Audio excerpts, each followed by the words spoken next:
કેરીનું જ્યુસ કેવી રીતે બનાવી શકીએ? હેલો ગાઈડ, મારું નામ છે રાજ ને આજે આપણે બનાવવાનું છે કેરીનું જ્યુસ. આપણે કેરીને સાફ સફાઈ કરીએ છીએ પાણી વડે. આ પાણીથી સાફ સફાઈ કરી લઈએ.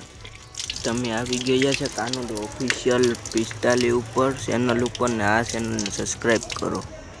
કેરી સાફ કરી નાખી છે ગાઈઝ. હવે આપણે આ કેરીની છાલ ઉતારવાની છે અને છાલે પણ ઉતારી નાખી છે. હવે કટકા કરી નાખ્યા કેરીના. આમાં ઠંડુ પાણી નાખી દીધું, બરફનું ગાઈઝ. થોડુંક એવું જ નાખવાનું છે બરફનું પાણી. અને હવે આપણે એમાં નાખવાની છે ખાંડ. ખાંડ નાખી દીધા પછી આપણે તેને મિક્સરથી ગ્રાઇન્ડ કરી લઈશું ગાઈઝ. બ્લેન્ડરમાં આપણે ગ્રાઇન્ડ કરીએ છીએ એવી રીતે, અને ગ્રાઇન્ડ પણ થઈ ગયું છે. હવે આપણે એને ગ્લાસમાં કાઢીને પીવાનું કામ કરવું છે. આ આપણે પી લીધું છે. જ્યુસ પીને આ બ્લોગને અહીંયા જ એન્ડ કરી દઈએ.